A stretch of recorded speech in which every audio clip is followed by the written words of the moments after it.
"Elena," he said, her name a prayer on his lips. She froze, staring at the man she'd spent 3 years trying to forget. The man who had just appeared as her blind date. The restaurant around them faded to a blur as those familiar cobalt blue eyes, the same eyes she saw in her son's face every morning, locked with hers. "I saw you yesterday," he continued, his voice breaking, "in the park, with a little boy." His hand trembled as it gripped the mahogany cane beside him. "Why does that little boy have my eyes, Elena? Have you ever had your past crash into your present at the worst possible moment?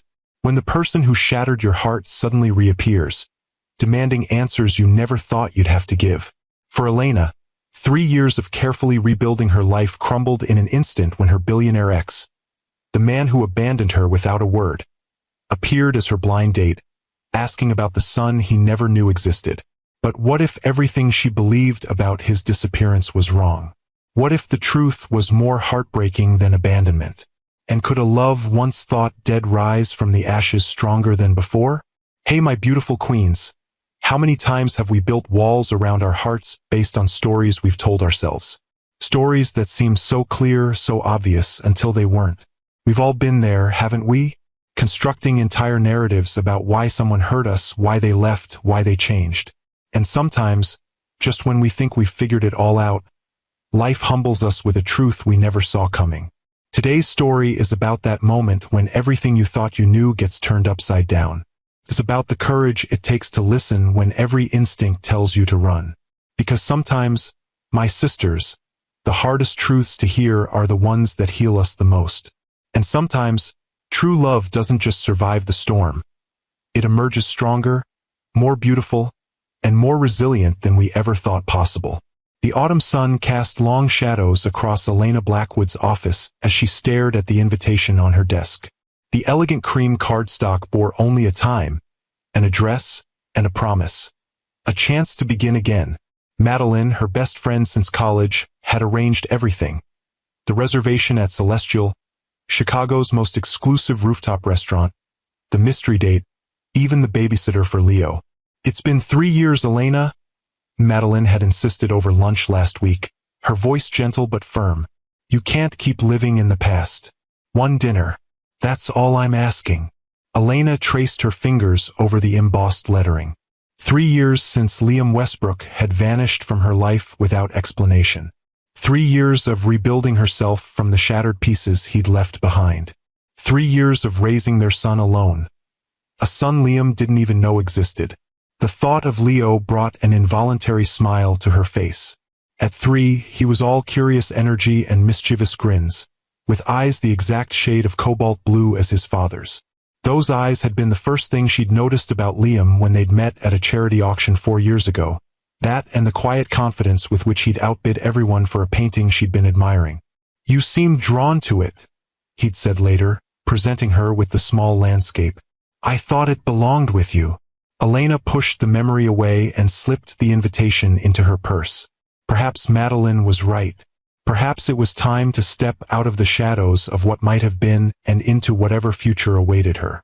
What she couldn't possibly know was that fate had already set its wheels in motion the previous afternoon, when she'd taken Leo to Lincoln Park. She hadn't noticed the man sitting alone on a bench, leaning heavily on a mahogany cane, his breath catching as he watched a dark-haired woman and a small boy who had his eyes.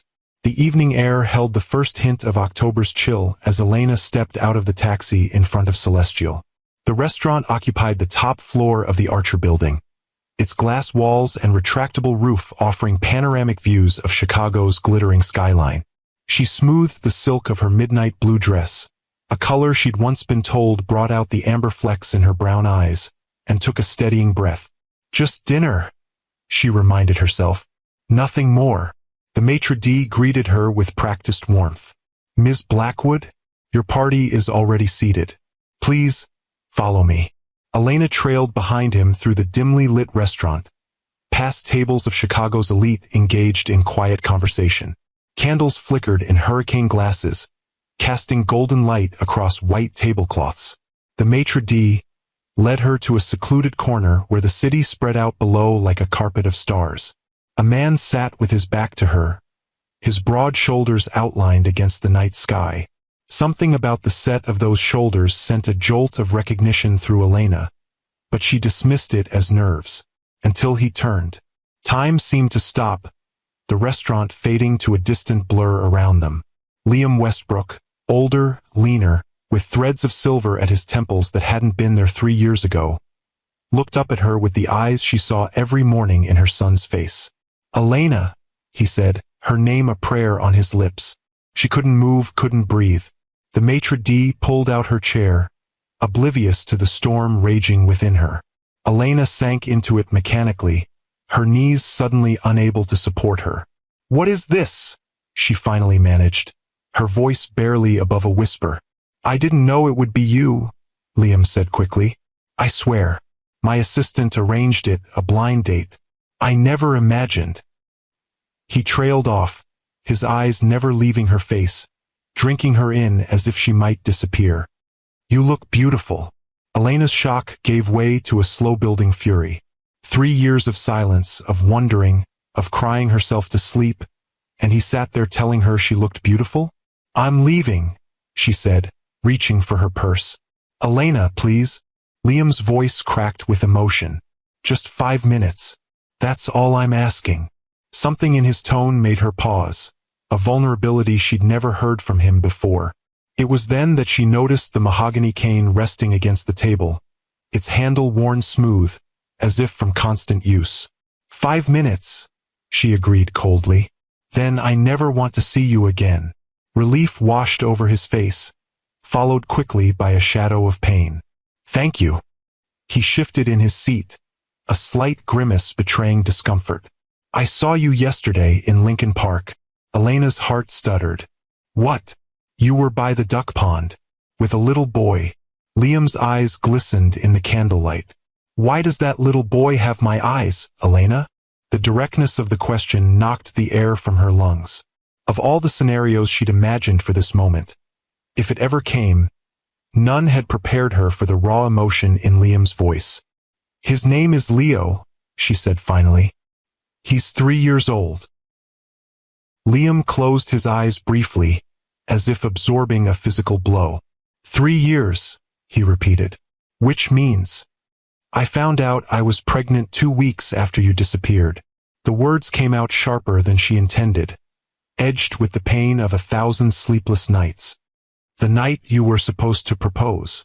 Liam's hand trembled as he reached for the water glass before him. "I had the ring in my pocket," he said quietly. "Platinum band, emerald-cut diamond. I was going to ask you at the lake house. But you never showed up," Elena finished for him. "No call, no note. You just vanished. Your assistant wouldn't tell me anything. Your family claimed they didn't know where you were." The hurt she'd buried for years bubbled to the surface. "Do you have any idea what that did to me? I thought you were dead, Liam. Then I saw your company announcing new developments, and I realized the truth. I just wasn't important enough. Your empire meant more." "No." The word came out with such force that heads turned at nearby tables. Liam lowered his voice. "That's not what happened, Elena. Not even close." "Then what did happen?" she demanded. "What possible explanation could there be for walking out on someone you claim to love?" Liam's gaze dropped to the cane beside him. "I never walked out on you," he said, his voice rough with emotion. "I couldn't walk at all." Elena stared at him, uncomprehending. "The night I was supposed to meet you at the lake house, I was in a private helicopter," Liam continued. "There was a mechanical failure. We went down in a remote area." He spoke clinically, as if distancing himself from the memory. "The pilot didn't make it. I was trapped in the wreckage for hours before they found me." The anger that had sustained Elena began to waver. "You were in an accident?" Liam nodded. "My spine was damaged. The doctors weren't sure I'd ever walk again. I spent a year in hospitals, surgeries, complications, setbacks. I couldn't even speak for the first 3 months because of the breathing tube. But your company." "My brother stepped in as acting CEO. We kept it quiet, board members' orders. They were afraid the stock would plummet if word got out." A bitter smile crossed his face. Corporate interests protected at all costs. Elena's mind raced, trying to reconcile this new information with the narrative she'd constructed over 3 painful years. Why didn't you contact me? Once you could speak again, why didn't you call? Liam met her gaze directly. Because I was told my recovery was impossible. That I might spend the rest of my life in a wheelchair, dependent on round-the-clock care. His voice softened. I couldn't ask you to tie yourself to that, Elena. To give up the life you deserved for a man who might never stand beside you again. That wasn't your decision to make, Elena whispered, tears threatening. I know that now. Liam's hand moved across the table, stopping just short of touching hers. I spent the last 2 years at a rehabilitation center in Switzerland. Experimental treatments, physical therapy 8 hours a day. Learning to stand again. To walk. He gestured to the cane. I'm still not whole. I may never be. But I had to try. For myself. And because I never stopped hoping I might find you again. Sisters, have you ever discovered that what you thought was betrayal was something else entirely? Share your experience in the comments below. Elena sat in stunned silence, the restaurant around them continuing its elegant hum of conversation and clinking glasses. The truth of Liam's absence, so different from the abandonment she'd imagined, settled over her like a heavy blanket. When did you come back? She finally asked, her voice steadier than she felt. 2 weeks ago. I've been trying to find you ever since. A shadow crossed his face. Your apartment was sold. Your old firm said you'd moved on. No one would tell me where. I needed a fresh start, Elena said. After. She couldn't finish the sentence. After I broke your heart. Liam completed it for her. I'm so sorry, Elena. More than you can ever know. The waiter approached their table, but Liam waved him away with a subtle gesture. You have a son, he said, wonder and grief mingling in his voice. Our son, Leo. Elena nodded, reaching for her phone. She scrolled to a recent photo and passed it to Liam. Leo grinned from the screen, his dark hair tousled, blue eyes crinkled with laughter as he clutched his favorite stuffed dinosaur. Liam stared at the image, his composure finally breaking. A tear slid down his cheek. He's perfect, he whispered. He looks like my father. He has your stubbornness too, Elena said, a reluctant smile tugging at her lips. And your focus. When he sets his mind to something, there's no distracting him. I've missed everything, Liam said, his voice hollow. His birth, his first steps, his first words. He said book first, Elena offered softly. Then mama. He loves stories. Can't get enough of them. Liam handed the phone back, their fingers brushing. The contact, brief as it was, sent a current through Elena that she'd thought long extinguished. I understand if you hate me, Liam said. If you never want me in your life, in his life again. But please know that not a day went by that I didn't think of you. That I didn't regret my silence. Elena studied the man across from her. The Liam she'd known had been invincible, a force of nature in boardrooms and ballrooms alike. This Liam carried visible wounds, a vulnerability that transformed his once perfect features into something more human, more real. I don't hate you, she said finally. I tried to, for a long time, but I couldn't erase you completely. Not when I saw your eyes looking back at me every morning. Hope flickered across Liam's face. Could I meet him? Just once, if that's all you'll allow. I need to see him, Elena, to tell him who I am, even if he never calls me father. The raw longing in his voice pierced through the last of Elena's defenses. She thought of Leo asking about his daddy, of the half-truths she'd offered in response. He's away on a long trip, she'd say. Somewhere far away. He asks about you, she admitted. I never told him you were gone for good. I couldn't bear to. Liam's breath caught. What did you tell him? That his daddy had to go away, but that he loved him very much. Elena's voice wavered. I didn't want him to grow up feeling unwanted, even if I believed you'd chosen to leave.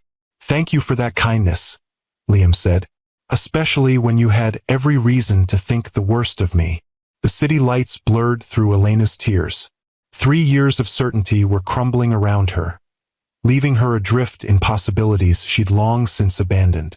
"Tomorrow," she said suddenly, "we're going to the Botanic Garden in the morning. The children's garden, around 10. If you want to meet him." "I'll be there," Liam promised, his voice fervent. "Even if I have to crawl." For years earlier, Elena Blackwood had not been looking for love when she attended the charity auction benefiting Chicago Children's Hospital. As the newest junior partner at her architectural firm, she was there to network, to make the right connections, not to fall for the most eligible bachelor in the city. She'd been studying a small landscape painting, a lakeside scene that reminded her of childhood summers in Michigan, when she sensed someone beside her. "Beautiful, isn't it?" a deep voice observed. Elena turned to find herself looking up into the most striking blue eyes she'd ever seen. Liam Westbrook, whose face regularly graced the business section of the Tribune, stood beside her in a perfectly tailored tuxedo, his attention seemingly divided between her and the painting. "It reminds me of somewhere I used to go," she replied, surprised by her own candor. "Then you should have it," he said simply. Before she could respond, the bidding began. Elena watched in astonishment as Liam calmly outbid everyone in the room, paying 10 times the painting's estimated value. Later, as the evening wound down, he approached her again, the wrapped painting in his hands.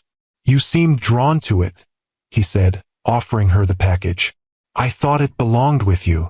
Elena shook her head. "I can't accept that. You paid a fortune." "The money goes to the hospital," Liam shrugged. "And I'd rather see it with someone who appreciates it for more than its investment value." His smile transformed his face, softening the sharp angles of his jaw, crinkling the corners of those remarkable eyes. "Have dinner with me," he said. "Tell me about the place this reminds you of." Against her better judgment, Elena said yes. That first dinner led to another, and another. Liam Westbrook, it turned out, was not the cold corporate titan the media portrayed. With Elena, he was thoughtful, attentive, surprisingly funny. He listened when she spoke about her dreams of designing spaces that brought people together, that honored both function and beauty. "You see the world differently," he told her one night as they walked along the lakeshore.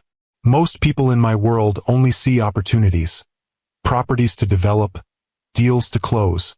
You see possibilities, how to make lives better, spaces more meaningful." "Isn't that what you do too?" Elena asked. "Your affordable housing initiative is changing neighborhoods across the city." Liam looked surprised. "You've been researching me. Know thy enemy," she teased.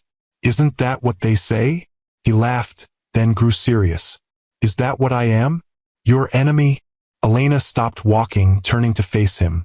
"No," she said softly. "I'm just not sure what you are to me yet, and that's a little terrifying." Liam reached for her hand, his touch gentle but certain. "I'm whatever you want me to be, Elena, but I hope you'll give us a chance to find out." Their relationship deepened over the following months.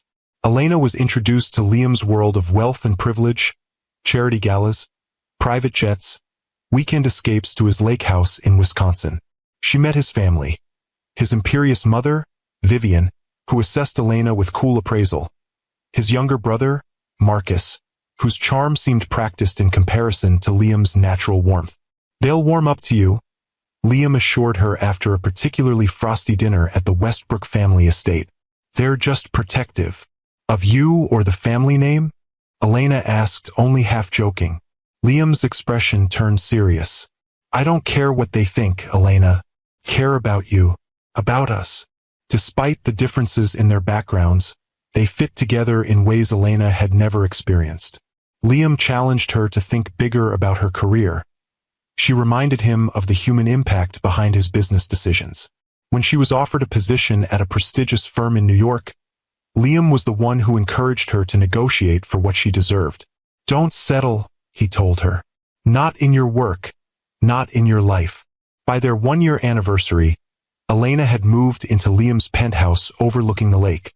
She'd worried about losing herself in his world, but Liam seemed determined to build something equal, something that honored both their identities.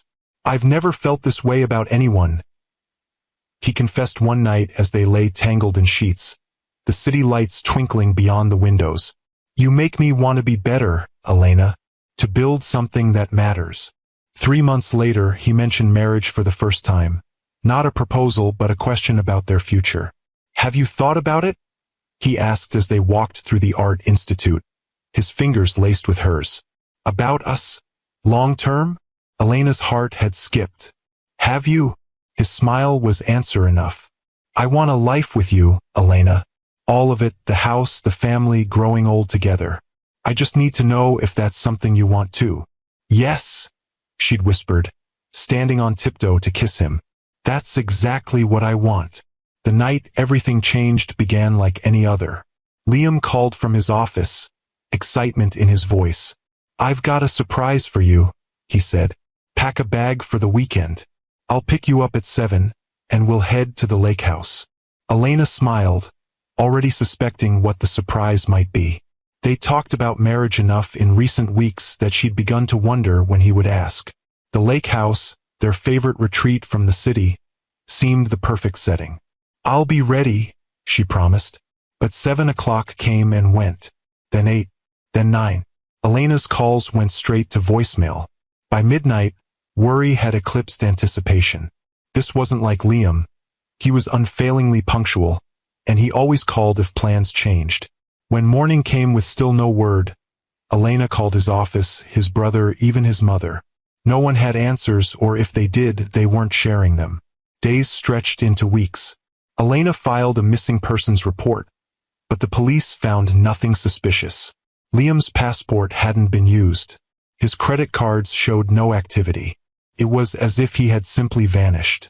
Then, 3 weeks after his disappearance, Westbrook Developments announced a major new project in Detroit. The press release quoted Marcus Westbrook, acting as CEO in his brother's temporary absence. Elena's fear turned to betrayal. Liam wasn't missing, he was working. He had chosen his company over her, over their future together. The pain was almost unbearable. 2 weeks later, the final blow came, a positive pregnancy test. Elena was carrying Liam's child, a baby who would be born into a world where its father had walked away without a backward glance.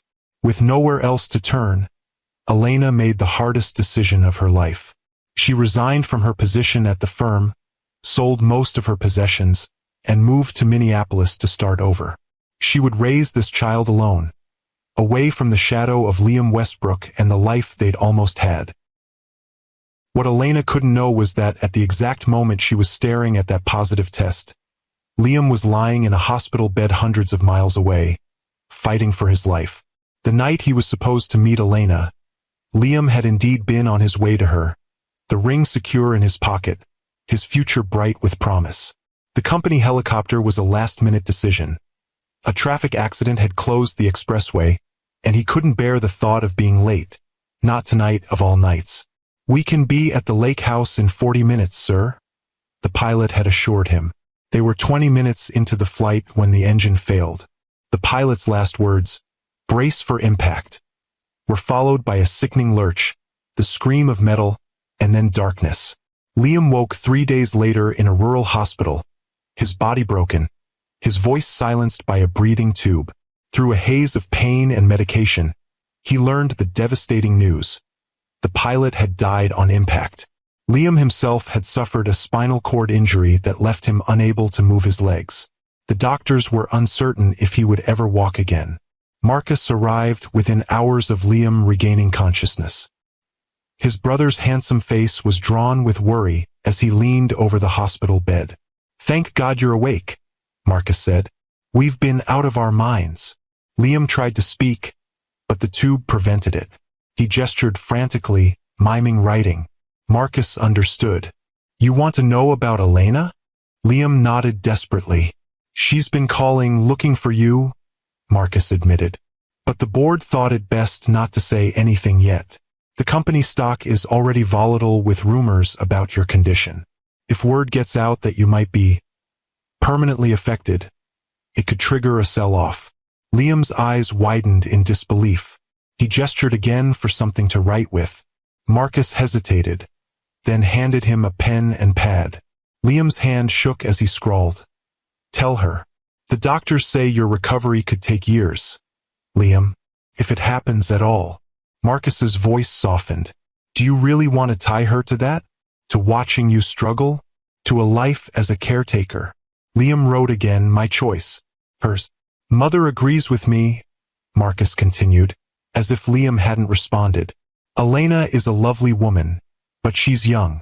She has her whole life ahead of her. Would you really ask her to sacrifice that? The words struck at Liam's deepest fear, that Elena would stay with him out of obligation, out of pity, that she would give up her dreams, her chance at a normal family, to care for a man who might never walk again. In his weakened state, with pain clouding his judgment, Liam made a decision that would haunt him for years to come. He wrote, give her space. For now, it was meant to be temporary, just until he had a clearer prognosis, until he could speak for himself, until he could offer Elena more than uncertainty and burden. But days turned to weeks, and Liam's condition worsened before it improved. Complications led to more surgeries. The breathing tube remained in place for months. By the time Liam could speak again, Elena had disappeared. His family's private investigator reported that she'd left Chicago, left her job, left no forwarding address. It's for the best, his mother insisted during one of her rare hospital visits. You need to focus on your recovery, not on a relationship that was never going to last. Liam had no strength to argue. The physical therapy was grueling, the pain constant. For a year, he fought just to sit up, to feed himself, to perform the basic functions of daily life. The company continued under Marcus's leadership, with carefully controlled public statements about Liam working remotely on special projects. When the American doctors told him he'd reached the limit of his recovery, that he should accept life in a wheelchair, Liam refused to give up. He found a rehabilitation center in Switzerland that specialized in spinal cord injuries, that was pioneering new approaches to nerve regeneration. I'm going, he told his family, and I'm going alone. For 2 years, Liam disappeared from public view. He poured every ounce of his considerable will into his recovery. 8 hours of physical therapy daily, experimental treatments, pain that left him gasping, sweat-soaked, but determined. Slowly, miraculously, sensation returned to his legs. First a tingling, then the ability to move his toes, then his feet. The first time he stood, supported by parallel bars, his therapists hovering nearby, Liam wept. Not just from the achievement, but from the hope it represented. Hope that he might one day stand beside Elena again, if only he could find her. By the time he returned to Chicago, Liam could walk short distances with a cane. His recovery was far from complete, but he had defied every prognosis, every limitation placed upon him. The first thing he did was hire a new investigator to find Elena. She's in Chicago again, the man reported after a week. Moved back about a year ago. She's working as a project manager at Donovan Architects. Liam's heart soared. She was here in the same city, close enough to find, to explain, to beg forgiveness if necessary. What the investigator didn't tell him, couldn't know, was that Elena wasn't alone. That the little boy with her in the park, the child with Liam's eyes, was the piece of the puzzle Liam never knew existed. Until now. Sleep eluded Elena that night. She checked on Leo repeatedly, watching his peaceful slumber, trying to imagine tomorrow's meeting.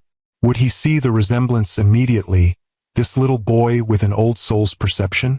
Would Liam's heart break all over again when confronted with the living embodiment of all he'd missed? By morning, dark circles shadowed her eyes, but a strange calm had settled over her. Whatever happened next, the truth was finally in the open. No more secrets, no more half-told stories. Leo was particularly exuberant as they prepared to leave, chattering about the fish in the garden's ponds and the secret paths he loved to explore. Can we get ice cream after, Mama? He asked as she buckled him into his car seat. We'll see, Elena replied, the familiar maternal hedge. We might have a special visitor today. Leo's eyes widened with interest. Who? Auntie Maddie? No, sweetheart. Someone else. Elena hesitated. Someone who's been away for a very long time. The botanic garden was quiet on a Tuesday morning, just a few elderly couples and mothers with strollers wandering the paths. Elena led Leo to the children's garden, her heart pounding as she scanned the area for Liam. He was there, seated on a bench near the entrance, the mahogany cane resting across his knees. He wore casual clothes, jeans and a simple blue sweater that matched his eyes, so different from the impeccable suits she remembered. He looked up as they approached, his face a study in controlled emotion. "Leo," Elena said gently, kneeling beside her son, "there's someone I'd like you to meet." Leo regarded the stranger with curious eyes, suddenly shy as he pressed against his mother's side. Liam set his cane aside and carefully lowered himself to one knee on the path, bringing himself to Leo's level despite the obvious discomfort the position caused him. "Hello, Leo," he said, his voice steady despite the emotion Elena could see him fighting to contain. "My name is Liam." Leo studied him solemnly. "You have a stick," he observed, pointing to the cane. A smile touched Liam's lips. "I do. It helps me walk because my legs don't work as well as they used to." "Did you get an OE?" "A very big OE," Liam confirmed. "But I'm getting better." Leo nodded, accepting this with a child's straightforward logic. Then, with the directness only a 3-year-old could manage, he asked, "Are you my daddy? The one who went far away?" Elena's breath caught. Liam's eyes flew to hers, questioning. She gave a small nod. "Yes," Liam said, his voice thick with emotion. "I am your daddy, and I've been trying very hard to come back to you and your mama." Leo considered this, his small brow furrowed in concentration. Then he reached into his pocket and pulled out a slightly battered toy car, his constant companion. "This is Lightning," he announced, holding it out to Liam. "He's very fast. You can hold him if you want." Liam accepted the toy with trembling hands, as if he'd been offered the crown jewels. "Thank you," he said. "I'll be very careful with him." Leo beamed, then turned to Elena. "Mama, can Daddy come see the fish with us? I want to show him the orange ones." Elena looked at Liam, still kneeling on the path, holding their son's toy as if it were the most precious thing he'd ever touched. The man who had once commanded boardrooms and built skyscrapers, humbled by a child's simple acceptance. "Yes," she said softly. "Daddy can come with us. My queens, tag someone who showed incredible strength when life threw them an unexpected challenge. And if you're finding strength in this journey, hit that subscribe button to join our storytelling family." Liam rose slowly, leaning heavily on his cane. Leo watched with interest, then slipped his small hand into Liam's free one. "I can help you walk," he offered. "Mama says I'm very strong." "She's right," Liam said, his voice breaking. "You are very strong, just like your mother." They moved slowly through the garden, Leo chattering about fish and frogs and his favorite books, Liam drinking in every word as if committing them to memory. Elena walked beside them, watching the identical profiles, one small and eager, one weathered by pain but alight with wonder. At the koi pond, Leo pressed his face against the railing, pointing out his favorite fish. Liam stood behind him, one hand steadying himself on the rail, the other protectively near Leo's back. "He's amazing, Elena," Liam said quietly. "You've done an incredible job with him."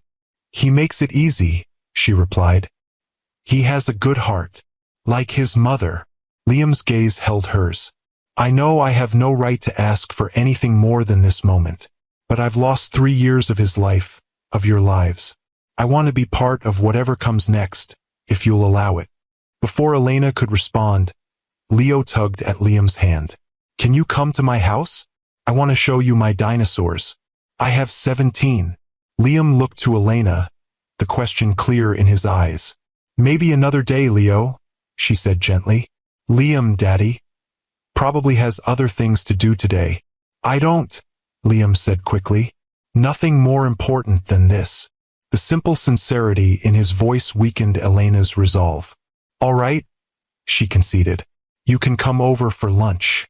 But Leo, remember that Daddy might get tired more easily because of his OE. He might need to rest." "I can show him my books," Leo decided. "That's sitting down." Liam's smile was radiant. I'd love to see your books. The drive back to Elena's townhouse was surreal. Liam following in his car, Leo chattering excitedly from his car seat. Elena's mind raced with questions, with doubts, with the strange sense that her carefully constructed life was shifting beneath her feet. At home, Leo immediately took charge, pulling Liam from room to room on a grand tour, proudly showing off his toys, his books, the height chart on the wall where Elena marked his growth.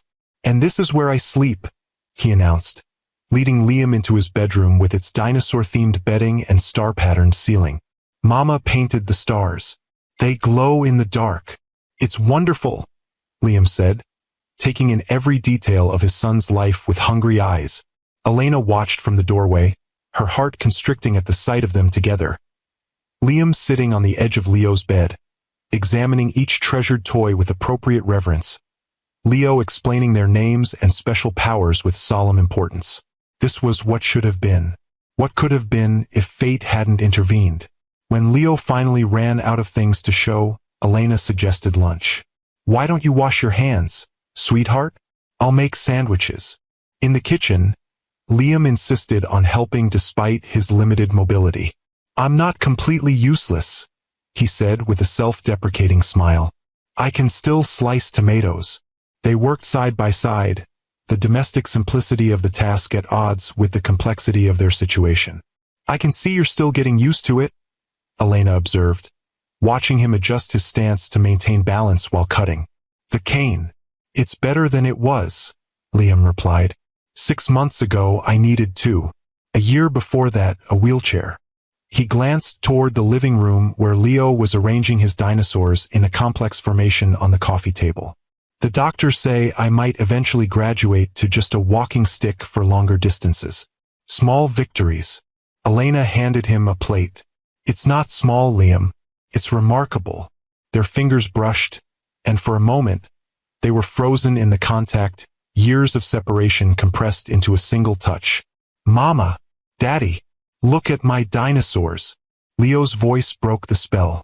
Lunch was a surprisingly easy affair, with Leo dominating the conversation, asking Liam dozens of questions about where he'd been, why he needed a cane, if he liked dinosaurs too. "Did you know T-Rex has the strongest bite ever?" Leo asked between bites of his sandwich. "I didn't," Liam replied seriously. "That's very impressive. Stronger than crocodiles even," Leo nodded sagely. "When I grow up, I'm going to find dinosaur bones." "A paleontologist," Liam smiled. "That's an excellent career choice." Elena watched their interaction, marveling at Liam's natural ease with their son. There was no awkwardness, no hesitation. Just a father getting to know his child, making up for lost time with every attentive question, every shared smile. After lunch, Leo's energy finally began to wane. "I think someone needs a nap," Elena said, noting his drooping eyelids. "No nap," Leo protested, even as he yawned widely. "I want to stay with Daddy." "I'll come back," Liam promised. "If that's okay with your mom." Leo looked to Elena, his expression pleading. "Can Daddy come back tomorrow? Please." Elena hesitated, caught between her son's obvious joy and her own lingering uncertainty. "We'll see, sweetheart. Daddy might be busy." "I'm not," Liam said quietly. "Not for him. Not for you." Once Leo was settled for his nap, Elena and Liam sat in the living room, the weight of everything still unsaid hanging between them. "He's incredible," Liam said, breaking the silence. "So bright, so open-hearted." "He gets that from you," Elena admitted. "That curiosity, that focus. Sometimes it's like looking at a miniature version of you." Liam's eyes glistened. "I've missed so much, Elena." His first smile, his first steps, his first words. "I'll never get those moments back." "No," she agreed softly. "But there are so many firsts still to come." His first day of school, his first lost tooth, his first bike ride.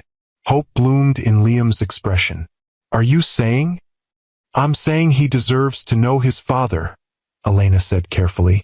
"And you deserve to know your son." "And us?" Liam asked, his voice barely above a whisper. Is there any chance for us, Elena? Or have I lost that forever? Elena looked at the man before her, changed by suffering, humbled by circumstance, yet still essentially Liam. The man she'd never stopped loving, even when she thought he'd abandoned her. I don't know, she answered honestly. 3 years is a long time, Liam. We're different people now. I'm a mother. You're still in love with you, he finished simply. That hasn't changed. Not through the accident, not through rehabilitation, not through believing I might never see you again. If anything, it's stronger now. Elena felt tears threatening. I need time to process all of this, to figure out what it means for Leo, for me. I understand, Liam said. I'll wait, Elena, however long it takes. I've gotten good at waiting. As he prepared to leave, leaning more heavily on his cane than he had earlier, a sign of fatigue he couldn't quite hide, Liam paused at the door. There's something else you should know, he said. I'm not running Westbrook Developments anymore. Marcus is CEO now. Elena's surprise must have shown on her face. The accident changed my priorities, Liam explained. I'm still on the board, but I've started a foundation instead, funding research for spinal cord injuries, making buildings more accessible, using what happened to me to help others. That sounds like the Liam I knew, Elena said softly. The one who wanted to build something that matters. His smile was tinged with sadness. I'm trying to be worthy of a second chance, Elena. With Leo. With you. If that's even possible. After he left, Elena stood at the window, watching him make his slow, careful way to his car. 3 years ago, she would have run after him, would have fallen back into his arms without question. Now caution tempered her heart. She had Leo to consider, and the fragile life she'd built for them both. Yet as she turned back to the quiet apartment, to the dinosaurs still arranged on the coffee table, to the toy car Liam had carefully returned to its place of honor on Leo's shelf, Elena felt something she hadn't allowed herself to feel in years. Hope. The weeks that followed established a tentative new normal. Liam visited regularly, gradually becoming a fixture in Leo's life. They developed their own rituals. Saturday mornings at the museum, Sunday afternoons with books spread across Elena's living room floor.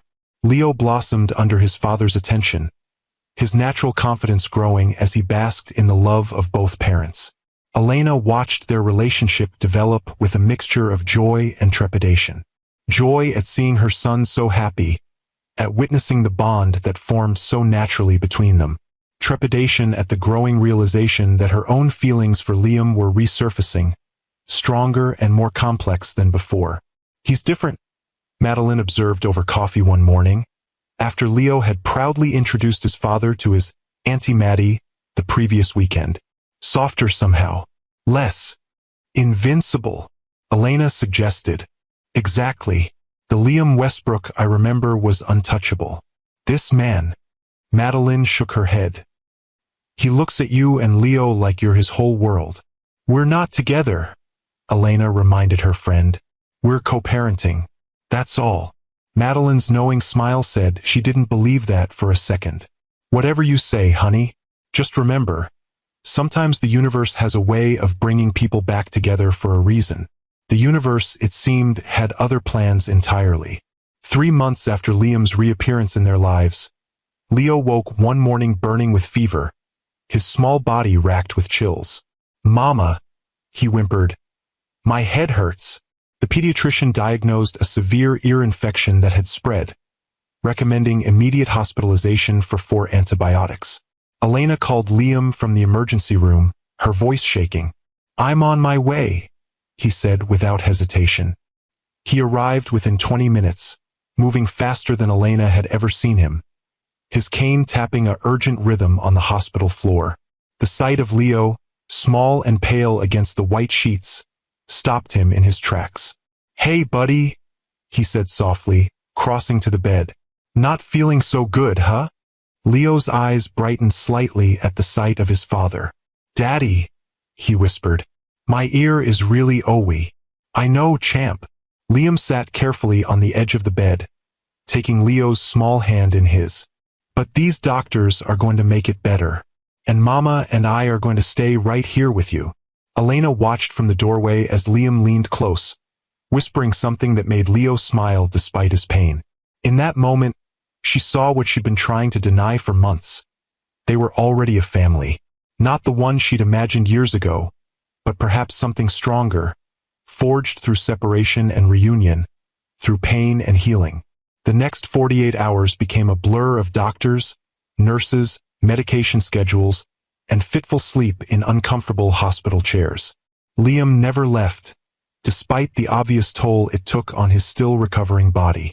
He charmed the nurses into bringing extra pillows, read endless stories when Leo couldn't sleep, and held Elena's hand during the worst moments when their son's fever spiked dangerously high. On the third day, the fever finally broke. Leo slept peacefully, his color returning, the worst behind him. Elena and Liam sat side by side in the small room, exhaustion etched on both their faces. "You should go home," Elena said. "Get some real rest. Your back must be hurting you." Liam shook his head. "I'm not leaving him. Or you." The simple declaration hung in the air between them. Elena studied his profile, the determined set of his jaw, the new lines around his eyes that spoke of pain endured, the silver threading through his dark hair. "You never would have left us, would you?" she asked quietly. "If you'd had a choice." Liam turned to her, his gaze steady. "Never. You and Leo, you're everything to me, Elena. Everything I fought to come back to, even when I didn't know he existed." Something broke open inside her, the last wall of protection she'd built around her heart. Without a word, Elena leaned forward and kissed him. A gentle press of lips that carried 3 years of longing, of questions finally answered. When they parted, Liam's eyes were bright with unshed tears.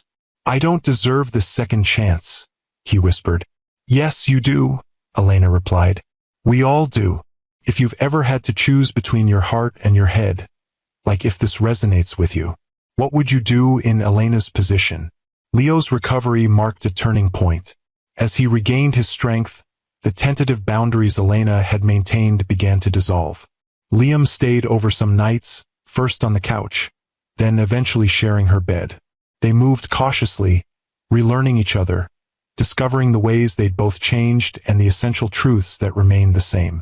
"I want us to be a real family," Liam said one evening as they watched Leo playing in the backyard of Elena's townhouse. "Not just for Leo's sake, but for ours." Elena leaned against his shoulder. "We already are a family, Liam. Different than we might have planned, but real nonetheless." "That's not what I mean." He shifted to face her. "I want to wake up beside you every morning. I want Leo to grow up with both his parents under one roof. I want to build a life together, the one we should have had all along." The earnestness in his voice touched something deep within Elena. "Are you asking me to move in with you?" "I'm asking for more than that," Liam admitted. "But I know we need time. I know trust doesn't rebuild overnight." Elena considered his words. The past months had shown her a Liam she'd never fully known before. Vulnerable yet stronger for it. Humbled by circumstance yet more determined than ever. The man who had once commanded an empire now found his greatest joy in making their son laugh. In the simple pleasures of family life. "One step at a time," she said finally. "But yes, I want that too." The next challenge came unexpectedly, in the form of a formal dinner invitation from Vivian Westbrook. Liam's mother had been notably absent since his return to Elena's life, maintaining a distance that spoke volumes about her feelings regarding the reunion. "We don't have to go," Liam said when the engraved card arrived. "Mother can wait until she's ready to accept you and Leo properly." But Elena shook her head. "No more hiding, Liam. No more secrets. If we're going to be a family, we need to face everything together, including your mother." The Westbrook family estate sprawled across several acres in the city's most exclusive suburb, its manicured gardens and imposing facade a testament to old money and careful preservation. Elena had visited only a handful of times during their previous relationship, always feeling slightly out of place among the antiques and ancestral portraits. Now, with Leo's hand in hers and Liam at her side, she approached the front door with newfound confidence. This wasn't just about her anymore. It was about their son's place in the world, about the family they were building together. Vivian Westbrook greeted them in the formal drawing room, her elegant appearance unchanged by the passing years. Marcus stood beside her, his smile not quite reaching his eyes as he embraced his brother. "Elena," Vivian acknowledged with a cool nod. "And this must be Leo." Leo, suddenly shy, pressed against Elena's leg. "Hello," he managed in a small voice. "He has the Westbrook eyes," Vivian observed, studying him with clinical interest. "There's no mistaking his parentage." "Mother," Liam warned quietly.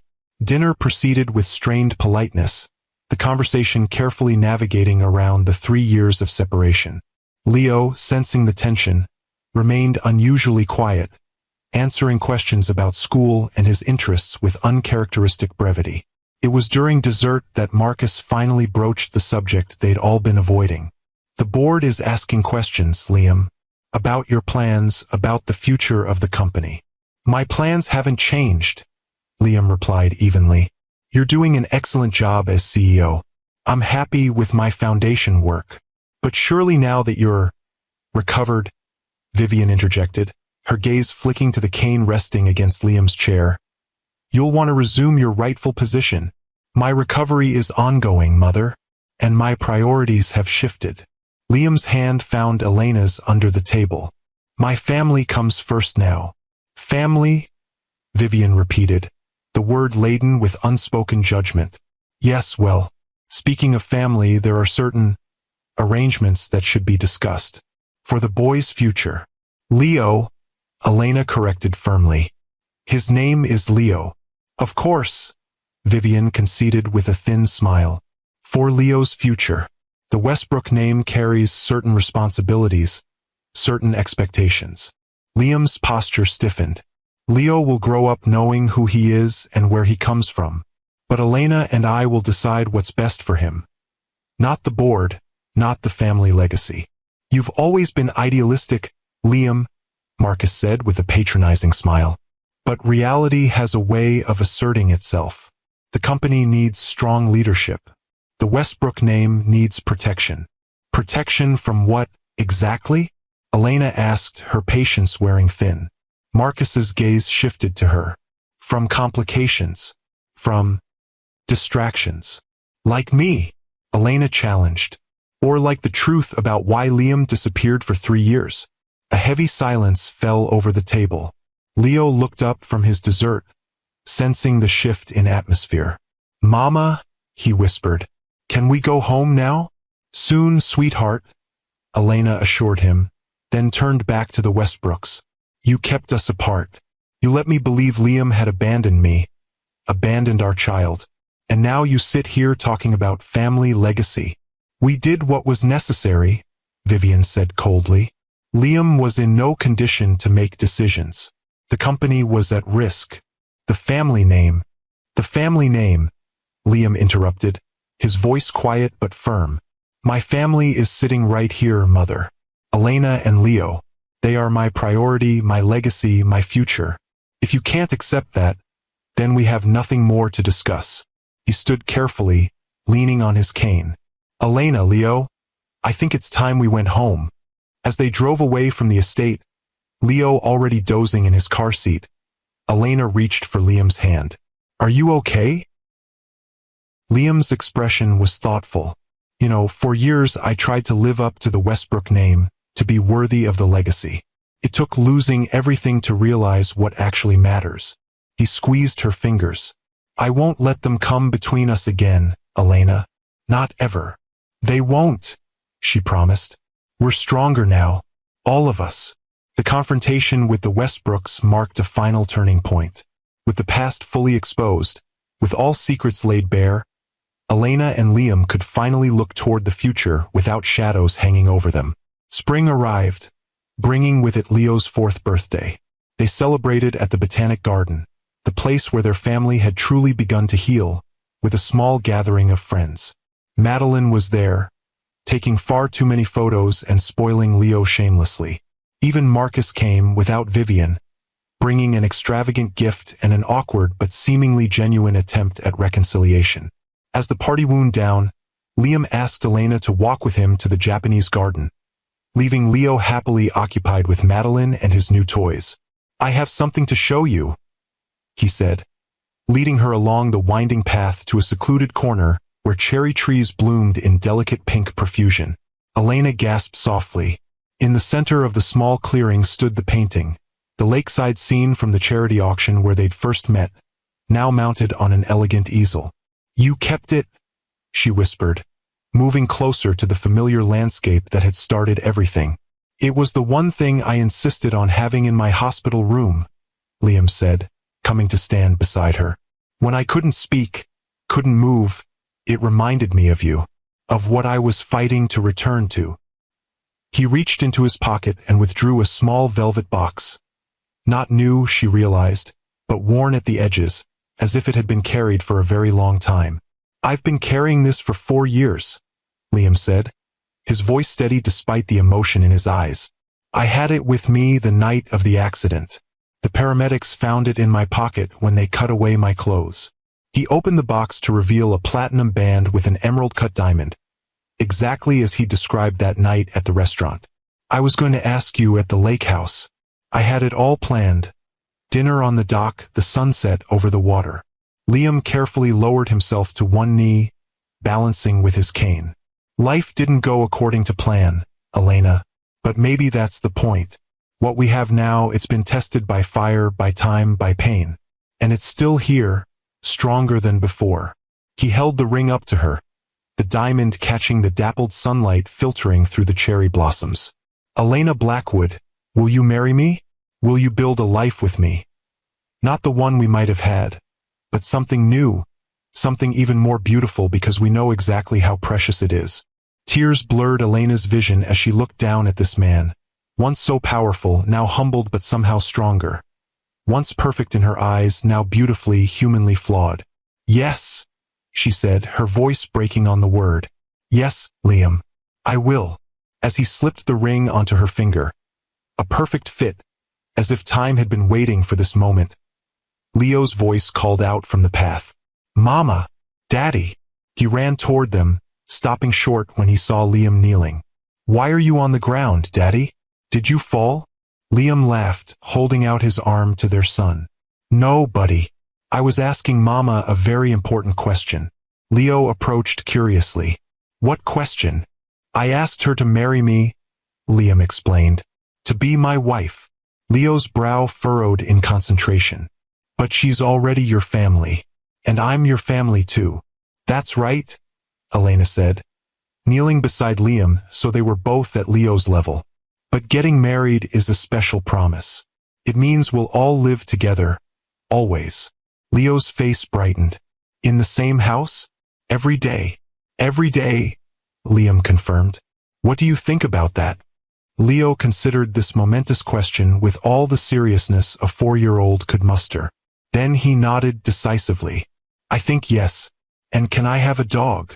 Elena and Liam exchanged glances, laughter bubbling up between them.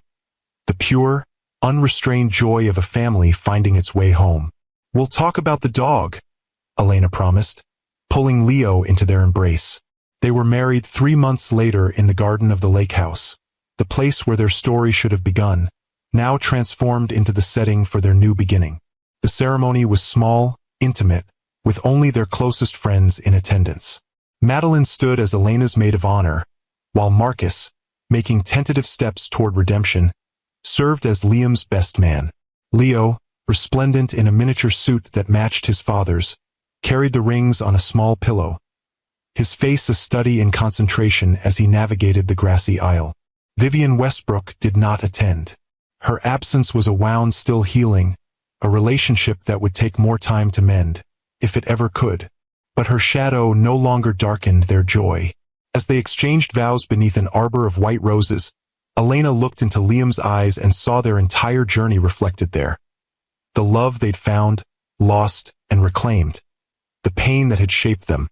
The joy that had sustained them. "I promise to walk beside you," Liam vowed, his voice carrying across the still lake water, "through whatever life brings us, to cherish every moment, knowing how precious and fragile time can be.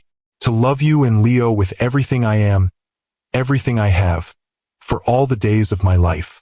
Elena's voice trembled as she responded, I promise to trust in our love, even when the path ahead seems uncertain. To remember that the strongest bonds are those that have been tested. To build our future together, day by day, moment by moment, with patience and faith and endless love. As they sealed their vows with a kiss, Leo tugged at Liam's jacket. Are we a forever family now? He whispered loudly enough for everyone to hear. Liam lifted his son into his arms, his strength having returned enough for this moment he dreamed of through countless hours of rehabilitation. Yes, buddy, he said, including Elena in their embrace. We're a forever family now. The reception that followed was filled with laughter, with dancing, Liam moving carefully but joyfully with his new wife, then with Leo standing on his shoes, with toasts to second chances and unexpected blessings. As the evening drew to a close, Elena found herself standing at the edge of the dock, looking out over the lake that had featured in the painting that brought them together. Liam joined her, his cane tapping softly on the wooden planks. Happy? He asked, slipping his arm around her waist. More than I ever thought possible, she admitted, leaning into his embrace. If someone had told me a year ago that we'd be here, like this. Life has a way of surprising us, Liam said, sometimes painfully, sometimes beautifully. They stood in comfortable silence, watching the moon's reflection ripple across the water. Behind them, the sounds of the party continued. Leo's laughter as Madeline chased him across the lawn, music drifting from the speakers, the murmur of conversations and clinking glasses. I used to think happiness was about having everything under control, Elena said thoughtfully, about knowing exactly where my life was headed. And now? Liam asked. She turned in his arms, looking up at the face she'd once thought lost to her forever. Now I know it's about embracing the unexpected, about finding strength in the broken places, about loving deeply enough to risk everything. Liam's kiss was tender, a promise of all the days to come. I love you, Elena Westbrook. I love you too, she whispered against his lips. Always have, always will. As they walked back toward the celebration, toward their son, toward their future, Elena felt a sense of completion she'd never known before. Their story hadn't unfolded as either of them had planned. The path had been longer, harder, filled with detours neither could have anticipated. But perhaps that was the point. Perhaps the most beautiful love stories weren't the perfect, untroubled ones, but those that had weathered storms, endured separation, faced down pain and doubt, and emerged stronger on the other side. Their love had been tested by time, by circumstance, by misunderstanding. And in that testing, it had been transformed into something unbreakable, a bond that would sustain them through whatever challenges lay ahead, a foundation upon which they could build their forever family. My beautiful sisters, if this story touched your heart, please share it with someone who needs to hear that sometimes. The most beautiful love stories include chapters of heartbreak and redemption. And don't forget to subscribe for more timeless love tales with Mr. Harrison.